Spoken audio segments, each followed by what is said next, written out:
السلام عليكم ورحمة الله.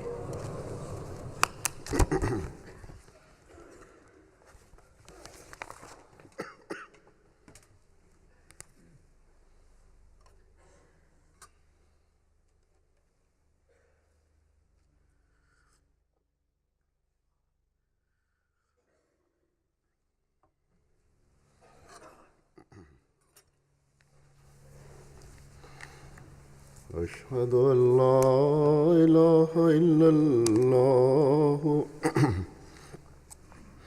وحده لا شريك له وأشهد أن محمدا عبده ورسوله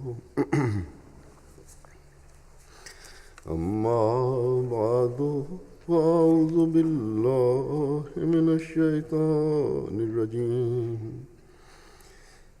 بسم الله الرحمن الرحيم الحمد لله رب العالمين الرحمن الرحيم مالك يوم الدين إياك نعبد وإياك نستعين اهدنا الصراط المستقيم صراط الذين أنعمت عليهم غير المغضوب عليهم ولا الضالين.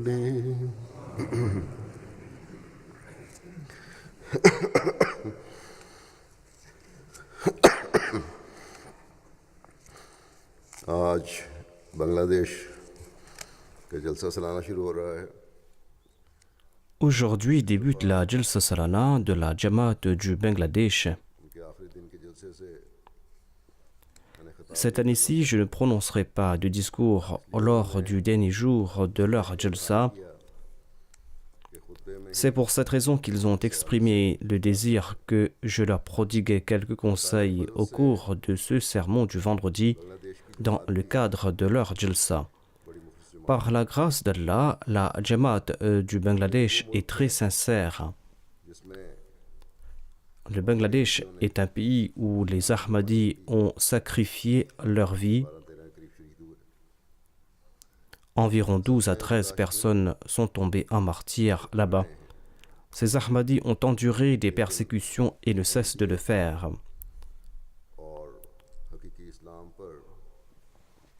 Or, ce sont des gens qui ont une foi ferme et une grande certitude en l'Ahmadiyya, l'islam véritable par la grâce de Dieu.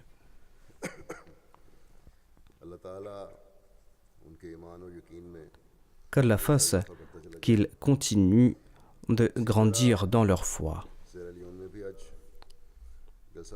De même, aujourd'hui débute la Jalsa Salana de la Jamaat de la Sierra Leone.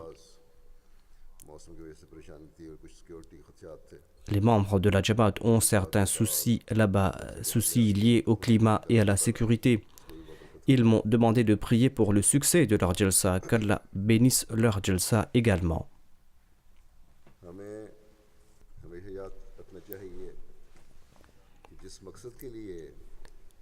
N'oublions jamais l'objectif de ces Jalsa que nous organisons.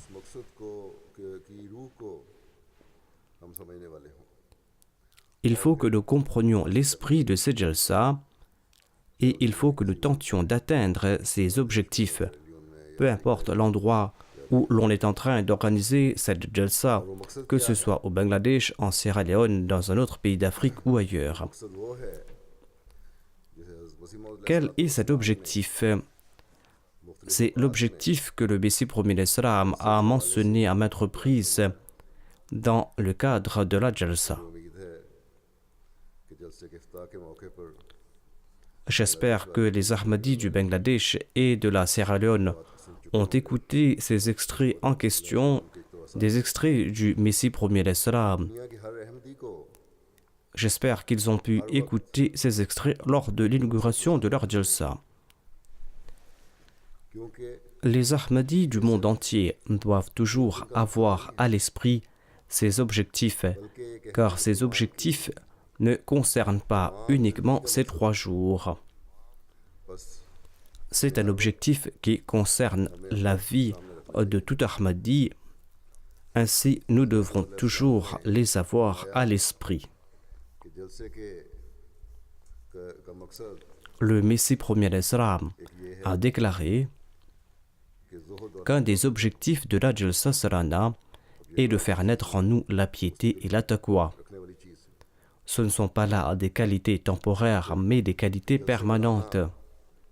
तुम्हारे अंदर Ensuite, अल्लाह ताला के खौफ का il nous est dit que la Jalsa Salana doit faire naître en nous la crainte véritable d'Allah.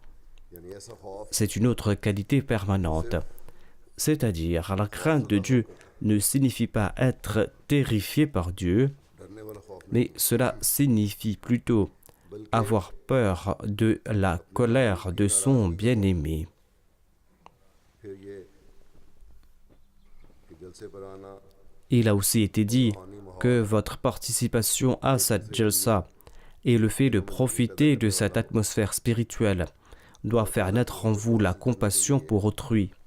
एक दूसरे से Afin d'acquérir le plaisir divin, il va falloir grandir dans l'amour pour autrui पैदा हो जाए et faire naître une fraternité qui fera l'envie du monde, कि ऐसे नमूने ही afin que les gens de ce monde comprennent que c'est là l'exemple des véritables enseignements de l'islam. आप इस्लाम ने इस बात की ज़रूरत का भी Le Messie premier l'Islam nous a aussi fait comprendre que ces suivants doivent faire naître en eux l'humilité ainsi que la modestie. और गरूर Ils doivent entièrement se débarrasser de l'arrogance et de l'orgueil. रूहानी तरक्की के मयार हासिल करके Ils doivent rehausser leur niveau spirituel et ils doivent présenter la beauté des enseignements de l'islam à leurs compatriotes, peu importe le pays dans lequel ils résident. S'il y a de l'opposition, elle ne peut en aucun cas nous empêcher d'accomplir notre tâche. हमने हर जगह जारी Nous devrons transmettre le message de l'Ahmadiyya avec sagesse. Tel est notre objectif. जबकि इस्लाम को Aujourd'hui, nous constatons que l'islam est diffamé partout. मुसलमान के Les musulmans sont en train de s'entretuer dans les pays musulmans. के अमल Et les actes des musulmans डूब जा चुके sont éloignés des préceptes de l'islam. हम अहमदियों ने ही दुनिया को En इस्लाम pareille situation, आगाह il nous incombe à nous, les Ahmadis, d'informer le monde à propos des beaux enseignements de l'islam. Et afin d'atteindre cet objectif, la tâche la plus importante, c'est de tisser un lien vivant avec Dieu, c'est de prier en se prosternant devant lui. Afin de bénir nos œuvres, il va falloir demander uniquement à Dieu et il faudra ensuite devenir des exemples de haute qualité morale, कि अगर afin que le monde constate que les Ahmadis sont en train de mettre en pratique les enseignements de l'islam अहमदियों में देखो et que les Ahmadis ont atteint de hautes normes d'adoration. हुकूकुल इबाद के Si le monde veut voir ces exemples du respect, du devoir envers autrui, eh bien le monde va devoir se tourner vers les Ahmadis. बस ये जलसा कोई 3 दिन के लिए La Jalsa Salana n'est donc pas une conférence qui ne dure que 3 jours, où l'on réunit les Ahmadis pour leur enseigner les préceptes de la religion. बल्कि इसलिए मुनक़िद किया जाता है La Jalsa Salana est organisée afin में रहकर que l'on profite de l'atmosphère de ces 3 jours, जो माहौल बनता है afin que, durant ces 3 jours, दिलों के l'on se débarrasse de la rouille de nos cœurs. बेशक Certes, les Ahmadis du Bangladesh sont très fermes dans leur foi, और जैसा कि मैंने et comme je l'ai dit, इसके लिए Bangladesh ces Ahmadis du Bangladesh ont aussi sacrifié leur vie. लेकिन अल्लाह ताला हम में से Mais Dieu souhaite que chacun parmi nous, au cours de cette époque de la renaissance de l'islam, Allah souhaite que nous rectifions nos conduites et que nous accomplissions nos prières comme Dieu le souhaite et que nous tentions d'accomplir la Salat en respectant son esprit véritable.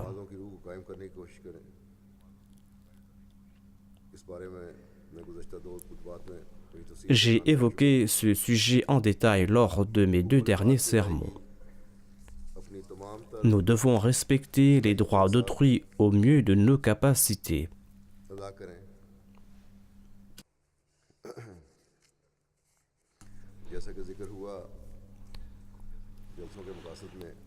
Un des objectifs de la Jalsa, tout comme il a été dit auparavant, c'est de faire naître en soi la piété et la taqwa.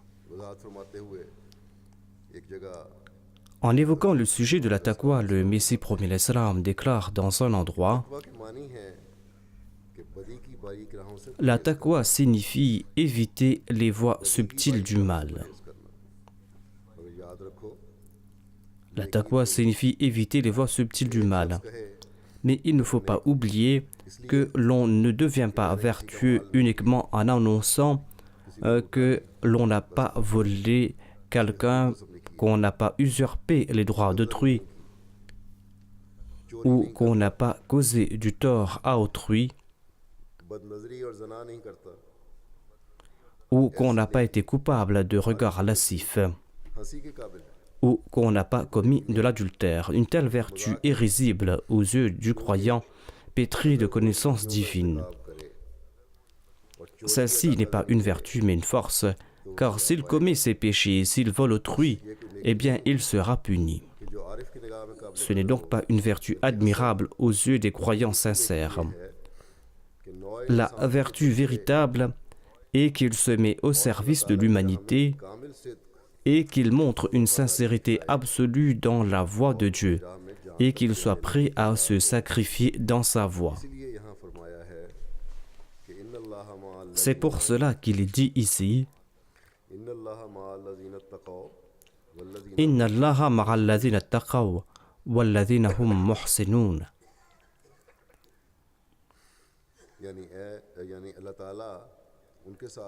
C'est-à-dire, Allah est avec ceux qui évitent le mal et qu'il est avec ceux qui accomplissent de bonnes œuvres.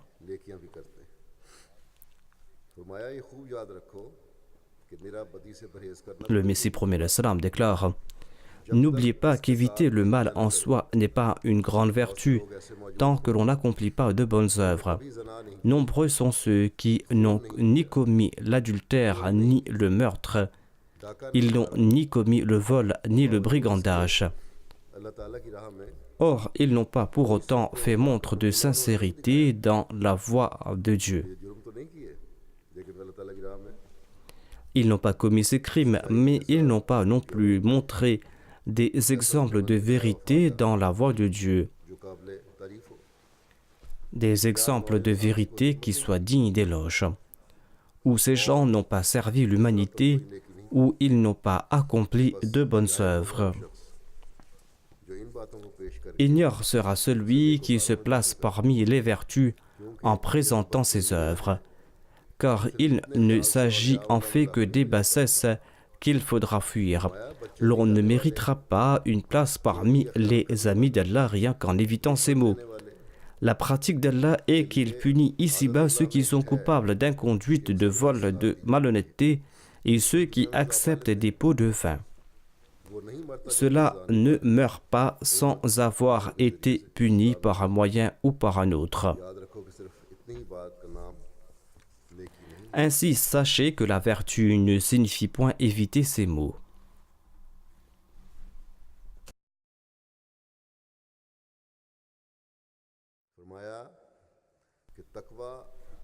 Le Messie premier l'Islam ajoute: la taqwa est le stade inférieur.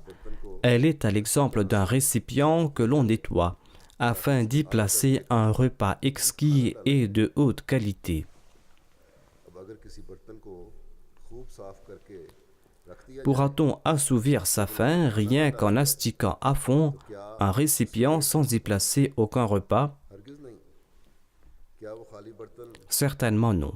ताम से सेर कर दे? Pourra-t-on assouvir sa faim rien qu'en astiquant à fond un récipient sans y placer aucun repas? हरगिज नहीं। Certainement non. इसी तरह पर तकवा को समझो। तकवा क्या है?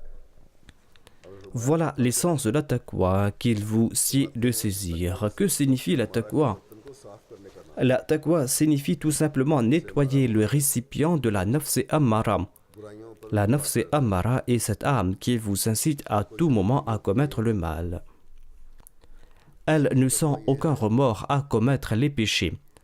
La taqwa exige que l'on nettoie le récipient de la nafs ammara जब ये साफ हो गया, et la vertu est cette nourriture. ये तकवा Quand ce récipient sera propre, eh bien, c'est là que l'homme évitera les péchés et il va parcourir les étapes préliminaires de la taqwa. और बंदों के हक की। L'on doit y placer cette nourriture qui n'est autre que les bonnes œuvres préconisées par Allah, à savoir le fait de s'acquitter de ses devoirs envers Allah et ses semblables. उससे नेक अमल La vertu et le repas qu'on y place, elle renforce les membres, permettant ainsi à l'homme d'accomplir de bonnes œuvres. L'homme doit tenter d'accomplir des actes méritoires, il doit renforcer toutes les aptitudes qu'Allah lui a octroyées, afin qu'il puisse s'acquitter de ses devoirs envers celui-ci et envers autrui, afin qu'il puisse accomplir de bonnes œuvres et jouir d'une grande proximité avec Dieu. कुर्बे इलाही के हासिल कर सके। जब ये दोनों बातें होंगी, नेकियां इसमें पढ़ने लग जाएंगी। En respectant ces deux devoirs, en accomplissant de bonnes œuvres, l'homme grandira dans sa taqwa et ensuite il va se rapprocher d'Allah. बहुत अहम चीज इबादत है। L'ibada, le culte d'Allah, est aussi très important pour un véritable musulman. क्या चीज है? Le Messie premier l'Islam nous décrit ce que sont la prière et l'ibada, दिखाती है इबादत ainsi que les miracles qui en découlent. कितना ही करनी चाहिए और कैसी होनी चाहिए। Il nous explique aussi comment prier et comment en saisir l'essence. क्या Il nous explique aussi comment se rapprocher d'Allah l'exalté, ainsi que le rôle de la salat à cet égard. और इसमें नमाज का फिर क्या किरदार है, इस बात को बयान फरमाते हुए एक जगह En expliquant ce sujet, le Messie premier l'Islam déclare dans un endroit: la prière est cette formule qui transforme la poussière en or. वो दुआ से सोना बन जाती है। La prière est cette formule qui transforme la poussière en or. Cela doit être l'effet de la prière. धो देता है, C'est une eau qui débarrasse de la turpitude interne. लेकिन कैसी दुआ? फरमाया कि Mais quelle est cette prière? Quelle est cette supplication? C'est une supplication qui fait fondre l'âme. और रूह पिघलती हो उसके साथ और पानी की तरह बहकर C'est une supplication qui fait fondre l'âme. Elle sort du cœur et fait fondre l'âme, अलग है हुजूर, la faisant couler comme de l'eau devant le seuil divin. वो खुदा के हुजूर में खड़ी भी होती है और रुकू भी करती Cette âme se tient debout devant Dieu, elle s'incline et se prosterne devant lui. है। वो नमाज है Voilà la salat que nous enseigne l'islam. दिल से जब निकलती है, वो कभी बेकरारी में खड़ी हो, C'est-à-dire, lorsque la supplication sort du cœur, l'âme se tient debout devant Dieu en détresse. Des fois, elle s'incline, des fois, elle se prosterne. Ce sont là les différentes postures de l'âme. नमाज में La salat enseignée par l'islam en présente les conditions physiques. और रूह का खड़ा होना ये है कि वो खुदा के लिए हर एक L'âme est prête à endurer une certaine effroi pour la cause de Dieu, et l'âme est prête à accepter son ordre. उसका रुकू यानी झुकना ये है, रूह का झुकना ये है L'inclinaison de l'âme signifie se départir de toute autre affection. और ताल्लुकों को छोड़ L'inclinaison de l'âme signifie se départir de toute autre affection et de toute relation afin de se prosterner devant Dieu. और खुदा के लिए L'on doit établir la relation la plus solide avec Allah et ressentir la plus grande affection pour sa personne. अपने ख्याल et se consacrer à lui. Se prosterner devant lui signifie tomber devant le seuil divin, abandonner toutes ses pensées et immoler son âme. C'est-à-dire, il ne doit plus rien subsister de sa personne et tout doit appartenir à Allah l'exalté. Le Messie prophète d'Islam ajoute: voilà la salat qui mène à Dieu. Voilà la salat qui mène à Dieu. D'aucuns affirment avoir accompli la salat pendant fort longtemps sans pour autant rencontrer Allah. D'où l'importance de faire naître en soi cet état. D'ailleurs, la charia de l'islam en a brossé le tableau dans la forme de la salat, afin que la salat physique soit le catalyseur de la salat spirituelle. Car Allah a fait en sorte que l'âme de l'homme influence son corps et vice-versa. Quand votre âme est triste, vos yeux sont en larmes. Quand l'âme est joyeuse, la gaieté se lit sur le visage. Tant et si bien que l'on commence à rire. De même, l'âme souffre quand le corps ressent de la douleur. Quand une brise fraîche ravit le corps, l'âme aussi profite de ce bonheur. Le but de l'acte physique cultuel est de pousser l'âme à se mouvoir vers Dieu en raison du lien qui existe entre elle et le corps.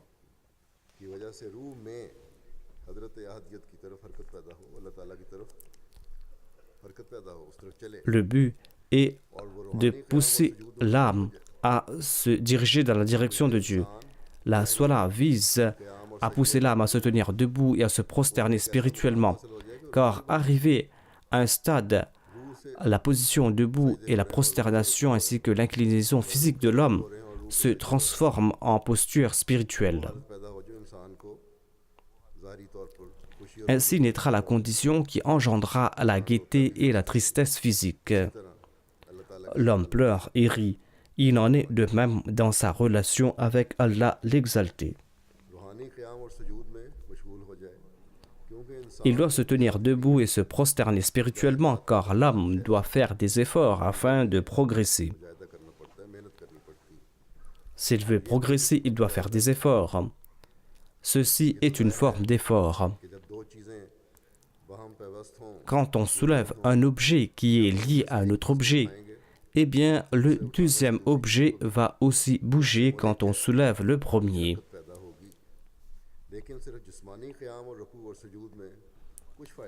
Or, se tenir debout, s'incliner et se prosterner physiquement lors de la salat ne sert à rien.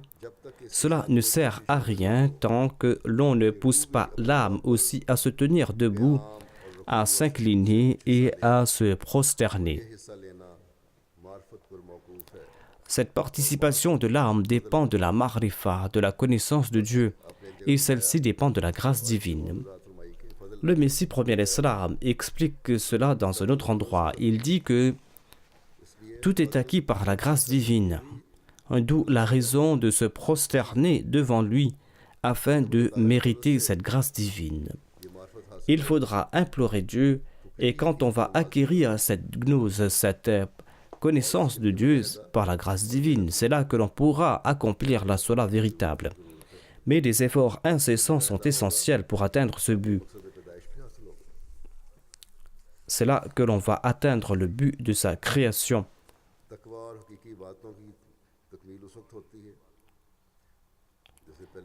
C'est là que la taqwa et les actes d'adoration vont atteindre leur perfection. Et tout comme je l'ai dit plus haut, il faudra s'acquitter de ses devoirs envers Allah et envers son prochain. La taqwa et les véritables actes d'adoration atteindront leur perfection lorsqu'on va s'acquitter de ses devoirs envers autrui. Le Messie premier l'Islam explique ceci en ces termes. En vérité, les devoirs envers l'humanité sont les plus difficiles à respecter et les plus fragiles. Certes, les gens font la prière, fréquentent les mosquées, s'acquittent de leurs cotisations. Certains sacrifient même leur vie. Toutefois, il arrive parfois qu'il devient très difficile à respecter ses devoirs envers autrui. Le Messie promet l'Islam déclare l'étape la plus difficile est de s'acquitter de ses devoirs envers l'humanité, car nous y sommes confrontés en permanence. Nous sommes constamment confrontés à ces épreuves. Nous devons donc agir de manière très réfléchie en parcourant cette étape. Le Messie promet l'Islam ajoute « Ma religion m'enseigne de ne pas être excessivement dur envers mes ennemis. Certains souhaitent tout faire pour les détruire. Ils tentent de tout faire pour détruire leur ennemi. Et dans cet élan, ils ne se soucient plus de la distinction entre ce qui est légitime et ce qui ne l'est pas. Ils vont même jusqu'à les calomnier afin de les salir. Ils mentent, ils médisent et ils incitent les autres contre eux. Voyez maintenant comment une simple inimitié peut mener une personne à commettre de nombreux péchés. Et par la suite, ces mots vont engendrer d'autres mots. Les mots vont engendrer d'autres mots, tout comme des enfants naissent. Un péché va donner naissance à d'autres péchés. Eh bien, s'il y aura de telles naissances, imaginez où cela mènera. Je vous dis en toute vérité, ne considérez personne comme votre ennemi personnel et débarrassez-vous de cette rancune habituelle. Si Dieu l'exalté est avec vous et si vous vous en remettez à lui, demain il pourra mettre à votre service vos ennemis.